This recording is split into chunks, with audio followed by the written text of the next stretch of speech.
Hello everyone, मैं ममतेज गुप्ता। आज देखेंगे सीटेट का प्रीवियस पेपर जो हुआ था आपका 8 जनवरी 2022 को।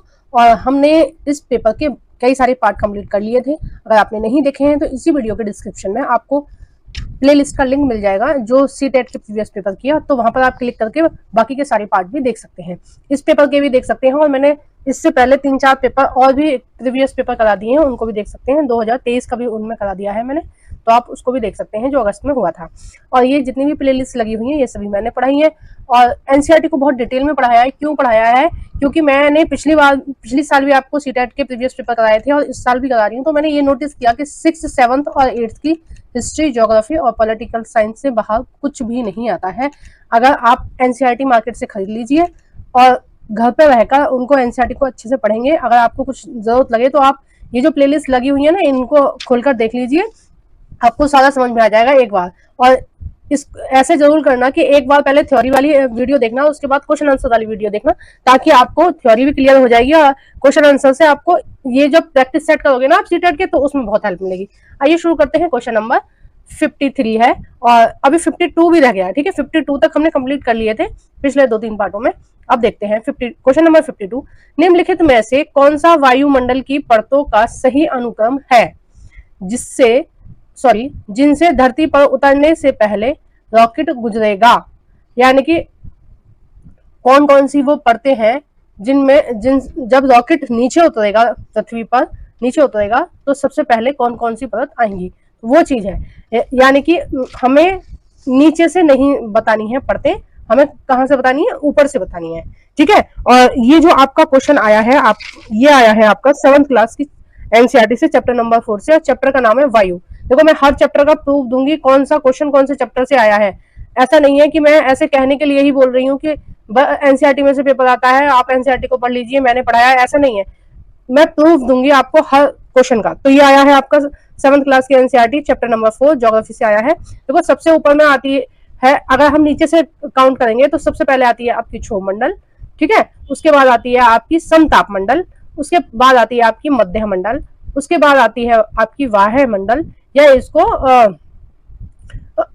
आयन मंडल भी बोलते हैं। ठीक है, और सबसे ऊपर होती है आपकी वाह्य मंडल। तो आप देख लीजिए कौन सी परतें हैं जो इस तरह से लगी हुई हैं। तो सबसे ऊपर मैंने आपको बताई वाह्य मंडल, तो वाह्य मंडल केवल और केवल आपकी थर्ड में ही है। तो वाह्य मंडल, फिर वाह्य मंडल, मध्य मंडल, उसके बाद आता है संताप मंडल। देखो, मध्य मंडल का जो टेम्परेचर होता है वो बहुत ज्यादा होता है, और मध्य मंडल में क्या होता है, जो आकाश से उल्का पिंड आने वाले होते हैं वो जलकर मध्य मंडल में ही खत्म हो जाते हैं। कई बार ये उल्का पिंड इतने बड़े होते हैं कि मध्य मंडल जो होता है उनको जला नहीं पाता और ये पृथ्वी पर भी गिर जाते हैं कई बार। ठीक है, हर बार नहीं गिरते, कभी कभी गिर जाते हैं, जब ज्यादा बड़े होते हैं जल नहीं पाते हैं। नेक्स्ट है आपका समताप मंडल। समताप मंडल में क्या होता है? समताप मंडल में किसी भी तरह की मौसम क्रियाएं नहीं होती है और जो आकाश है वो बिल्कुल यहाँ पर आपको समताप मंडल में साफ मिलेगा। तो इसलिए यहाँ पर वायुयान उड़ाए जाते हैं, या आप कह सकते हैं जितने भी वायुयान होते हैं वो यहीं पर उड़ाए जाते हैं।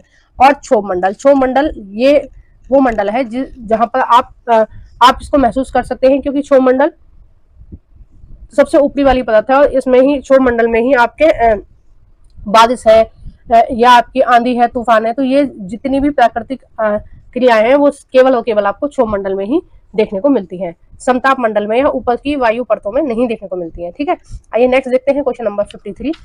पवनों के बारे में निम्न कथनों पर विचार कीजिए तथा सही विकल्प का चयन कीजिए। ए है, वायु निम्न दाब वाले क्षेत्र से उच्च वायु दाब वाले क्षेत्र की ओर गति करती है। दूसरा है, बी है, पृथ्वी का अपने अक्ष पर घूमना वायु की दिशा को प्रभावित करता है। और सी है आपका, पृथ्वी के धरातल के पास पवनों की गति घर्षण बल से प्रभावित होती है। तो 53 का आपका जो सही आंसर हो जाएगा वो हो जाएगा बी और सी सही है, और जो ए है वो गलत है।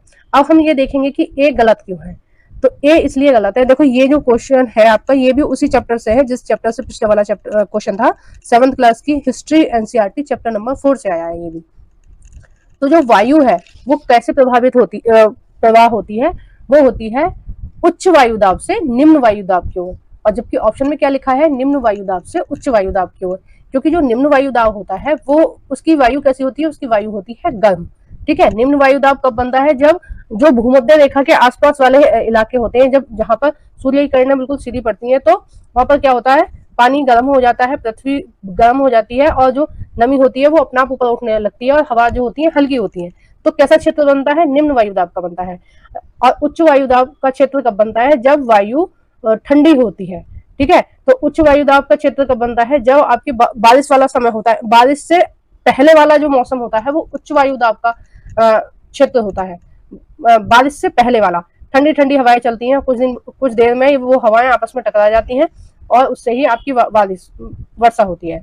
तो वायु कैसे चलती है, वायु चलती है हमेशा उच्च दाब से निम्न वायु दाब की तरफ। ठीक है, जहां निम्न वायु दाब का क्षेत्र होता है वहां पर बहुत सारी उच्च वायु दाब की जो पवनें होती हैं, जो भारी पवनें नहीं, जो भारी वायु होती है वो निम्न वायु दाब क्षेत्र की तरफ आती है। मान लो ये निम्न वायु दाब का क्षेत्र है, तो और बाकी के जो आसपास का उच्च वायु दाब का क्षेत्र बनेगा, यानी कि ठंडी पवनें होंगी, तो वो ठंडी पवनें इस गर्म पवनों में आके मिल जाएंगी। और जब इस तरह की ठंडी और गर्म पवनें मिलती हैं, आपस में टकरा के बारिश होती है, तो इस तरह की ही बारिश को हम चक्रवातीय वर्षा भी बोलते हैं। ठीक है, नेक्स्ट देखते हैं क्वेश्चन नंबर 54। निम्नलिखित कथनों ए, बी तथा सी पर विचार कीजिए तथा सही विकल्प का चयन कीजिए। ए है, नदी घाटी के निकट मानव बस्तियां पनपने लगी और सभ्यताओं का विकास हुआ। देखो ये बात बिल्कुल सही है कि जो आरंभिक जीवन था, जब मानव जीवन की शुरुआत हो रही थी, तो ज्यादातर जो लोग हैं वो कहाँ पर बसे, वो वहां पर बसे जहां कहीं पानी के स्रोत थे। ठीक है, तो पानी का स्रोत तो क्या है, नदी है, तो क्योंकि बिना पानी के तो जीवन संभव नहीं है।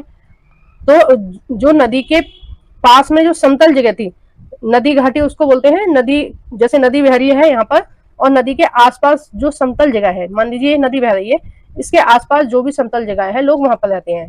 ठीक है, ज्यादातर जो गांव बसे हुए हैं, वो ज्यादातर जो पुराने गांव बसे हुए हैं वो नदी के किनारे बसे हुए हैं, क्योंकि वहां पर पानी ठीक ठाक मिल जाता है। वहां पर वो मवेशी भी पाल सकते हैं, अपने गाय भैंस भी पाल सकते हैं, खेती भी कर सकते हैं और खुद भी भाई पी सकते हैं, स्नान कर सकते हैं, सारी चीजों के लिए पानी चाहिए। तो ये कथन बिल्कुल सही है।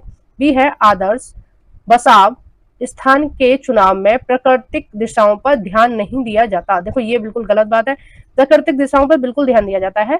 आप ऐसे स्थान पर रहना चाहेंगे जहां गर्मी कम पड़ती हो, सर्दी भी कम पड़ती हो, पानी भी हो वहां पर। ठीक है, और वहां पर बारिश भी एक लिमिट में हो, ऐसा नहीं है अनलिमिटेड बारिश हो रही है तो वहां पे भी आप रहना नहीं पसंद करोगे। तो प्राकृतिक दिशाओं को देखकर ही आप कहीं भी किसी भी स्थान को चूज करेंगे जहां पर आपको रहना है। ठीक है, नेक्स्ट है आपका, शहरों में प्रकीर्ण बस्तियां पाई जाती हैं। प्रकीर्ण बस्तियों का मतलब होता है कि दूर दूर। ठीक है, प्रकीर्ण का मतलब क्या होता है, दूर दूर बस्तियां पाई जाती हैं, यानी कि जो घर होते हैं वो दूर दूर पाए जाते हैं, जबकि प्रकीर्ण जो बस्तियां होती हैं वो आपकी पाई जाती हैं गांव में। शहरों में कैसी पाई जाती है, शहरों में पाई जाती है सकीर्ण। ठीक है, सकीर्ण यानी कि पास पास। अगर गांव शहरों के आप घर देखेंगे तो एक दूसरे से सटे होते हैं, खाली जगह आपको बहुत कम मिलेगी, और ज्यादातर आप शहरों में देखेंगे कि जो घर हैं वो कई मंजिल बने होते हैं, कुछ किराए पे उठा देते हैं, कुछ में लोग रह लेते हैं या फिर फ्लोर वाइज पे रह लेते हैं। मैं दिल्ली में रहती हूँ तो यहाँ पर तो बहुत ज्यादा सकीर्ण बस्तियां पाई जाती हैं, और फ्लोर भी 5-5 होते हैं, 4-4, 5-5 फ्लोर होते हैं। और अगर आप सोसाइटियों में जाओगे तो 10-10, 20-20 कम से कम वो होती हैं, बिल्डिंग होती हैं, एक के ऊपर एक, है ना। तो इसका जो सही आंसर हो जाएगा वो हो जाएगा केवल ए सही है। नेक्स्ट देखते हैं क्वेश्चन नंबर 55। निम्न में से कौन से खनिजों के उदाहरण हैं, सही विकल्प का चयन कीजिए या चुनाव कीजिए, एक ही बात है। तो खनिज जो चैप्टर है वो आया है आपका 8th क्लास की ज्योग्राफी एनसीईआरटी से, और चैप्टर नंबर शायद आपका दूसरा या तीसरा होगा, मुझे ठीक से याद नहीं आ रहा है। तो ये खनिज वाले संसाधन वाले चैप्टर से आया होगा, खनिज उसमें ही पढ़ाए गए हैं, संसाधन में। ए है ग्रेफाइट, बी है नमक, सी है चूना पत्थर, डी है अभ्रक। देखो बाकी सब तो आपको पता चल रहा है कि बाकी सब खनिज है। ठीक है, तो एक अभ्रक का आपको पता नहीं चल रहा होगा, वैसे अभ्रक का भी ज्यादातर लोग जानते ही हैं कि ये खनिज है। जो अभ्रक होता है वो यूज किया जाता है, जो आपकी प्रेस मशीन होती है ना, इनमें यूज किया जाता है अभ्रक। और पूरे वर्ल्ड में, पूरे विश्व में सबसे ज्यादा जो अभ्रक पैदा होता है वो हम जो अभ्रक की खाने हैं वो हमारे भारत में है, ठीक है, सबसे ज्यादा अदरक का उत्पादन कौन करता है? भारत करता है पूरे विश्व में। और जो नमक है वो तो आपको बताइए, ये तो संसाधन है, क्योंकि नमक किसी फैक्ट्री में किसी केमिकल से नहीं बनता है। नमक एक नॉर्मल प्रक्रिया है जो समुद्र से मिलती है या कई जगह पहाड़ों से भी मिलती है। ठीक है, तो कोई भी बना सकता है समुद्र के किनारे जाके नमक। तो ये सभी क्या है? खनिज है। तो इसका जो सही आंसर हो जाएगा वो हो जाएगा 4, A, B, C और D सभी सही है। नेक्स्ट देखते हैं क्वेश्चन नंबर 56। निम्नलिखित में से कौन सा या से ऊर्जा के स्रोत उष्णकटिबंधीय क्षेत्रों उष्णकटिबंधीय देशों के लिए अधिक उपयुक्त है तथा प्राकृतिक पर्यावरण को बचाते हैं एवं सुरक्षित रखते हैं? अब इन्होंने कंडीशन दी है। कंडीशन क्या है कि आपको केवल उनके लिए चुनाव करना है जो उष्णकटिबंधीय देश है। ठीक है, अब आपको कैसे पता चलेगा कि उष्णकटिबंधीय देश कौन से हैं? तो उसके लिए हम आपको बताएंगे वर्ल्ड मैप में। ठीक है, चलिए वर्ल्ड मैप खोल लेते हैं। ठीक है, अब देखिए ये आपका वर्ल्ड मैप खुल गया। बीच वाली लाइन सबको दिख रही होगी, जो 0 डिग्री है या भूमध्य रेखा है या इक्वेटर है, सब इन सबका मतलब एक ही होता है। ये हो गई आपकी 0 डिग्री अक्षांश। ठीक है, ये आपका 0 डिग्री अक्षांश है और 0 डिग्री अक्षांश पर, इसको भूमध्य रेखा भी बोलते हैं, इसको इक्वेटर भी बोलते हैं, इस पर सूर्य की जो किरणें हैं वो एकदम सीधी पड़ती हैं। ठीक है, और सूर्य का सबसे ज्यादा प्रकाश कहाँ पड़ता है? कर्क और मकर रेखा के बीच में सबसे ज्यादा तो यहाँ पड़ता है। और इसके बाद कहाँ? कर्क रेखा। देखो ये ऊपर वाली कौन सी है? कर्क रेखा। हमारी भारत, सॉरी टेढ़ी हो गई है थोड़ी सी। देखो हमारा जो भारत है, भारत भी दिख रहा है ना आपको, ये वाला हमारा भारत है। और ये आपकी हो गई मकर रेखा। ठीक है, तीनों रेखा हो गई। अब इन तीनों रेखाओं का जो क्षेत्र होता है वहां पर सूर्य की किरणें ज्यादा पड़ती हैं। ठीक है, सीधी पड़ती हैं, भूमध्य रेखा पर सीधी पड़ती हैं, तो थोड़ी बहुत इधर उधर भी फैलती होंगी ना।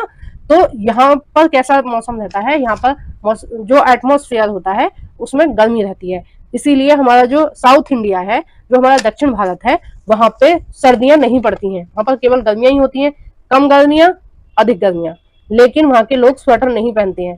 ठीक है, महाराष्ट्र में थोड़ी बहुत सर्दी लगती है। अगर मुंबई में आप जाएंगे, महाराष्ट्र के कुछ गाँव में जो मध्य प्रदेश से लगे हुए हैं उनमें तो भी थोड़ी बहुत मतलब मौसम ऐसा होता है कि पूरी बाजू के कपड़े आपको पहनने पड़ेंगे।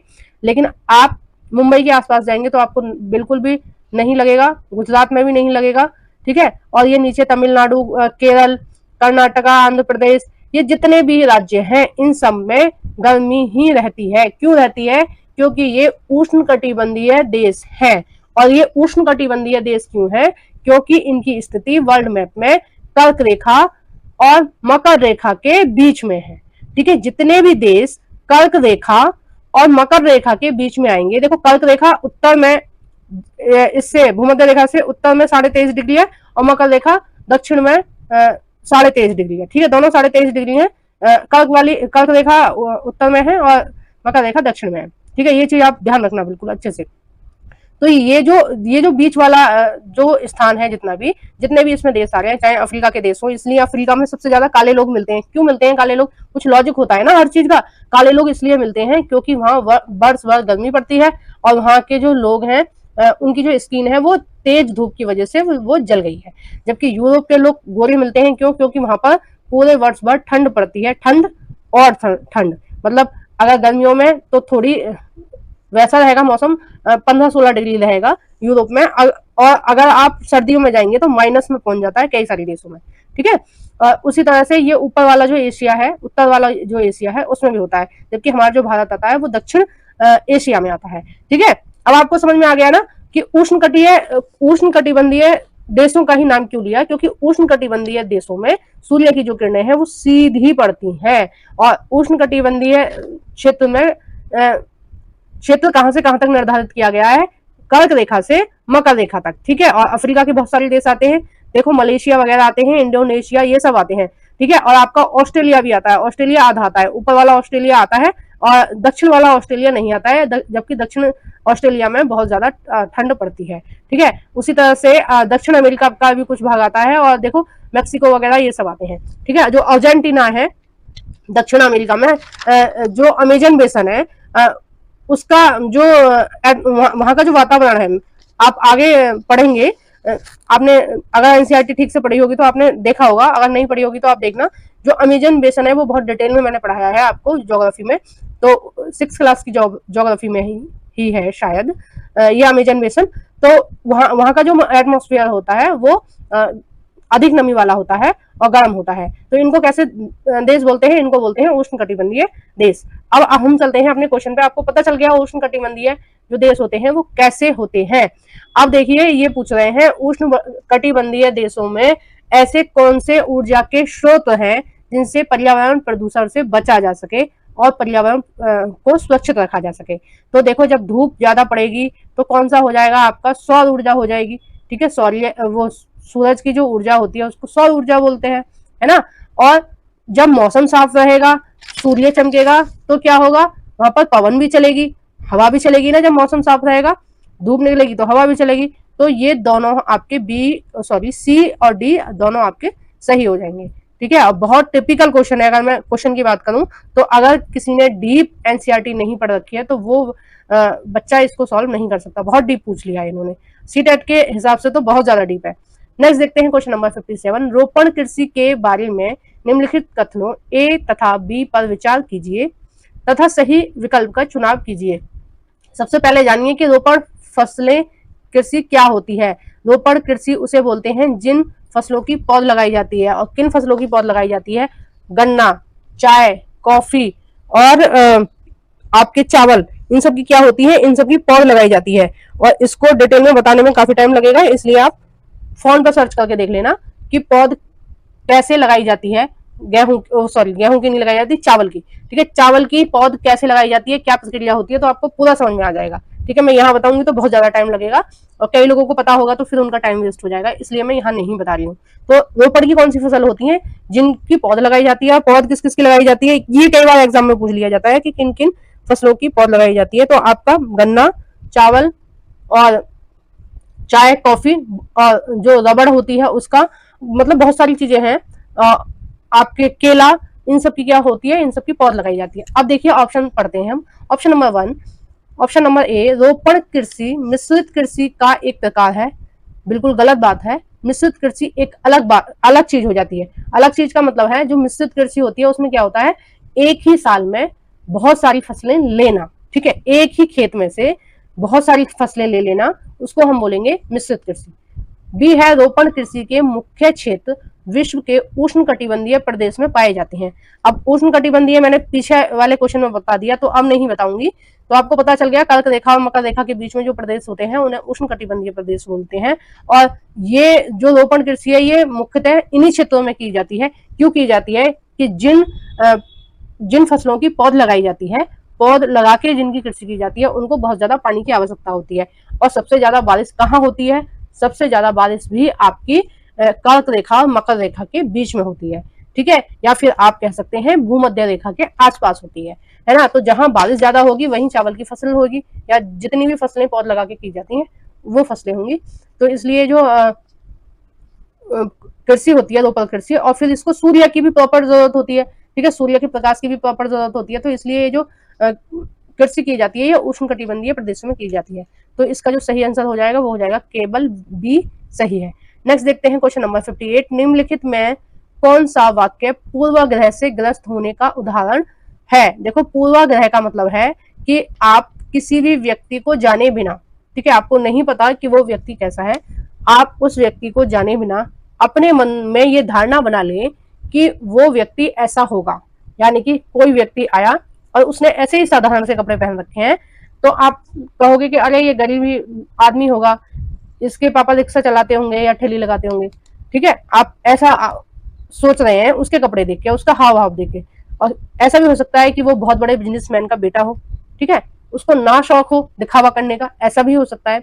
या फिर आप गांव के किसी व्यक्ति को देखेंगे तो आपको लगेगा कि अरे ये गंवार हैं, ये पढ़े लिखे नहीं है, ये तो गांव से हैं, इनको कुछ नहीं पता। और हो सकता है कि आपसे ज्यादा नॉलेज हो उसको।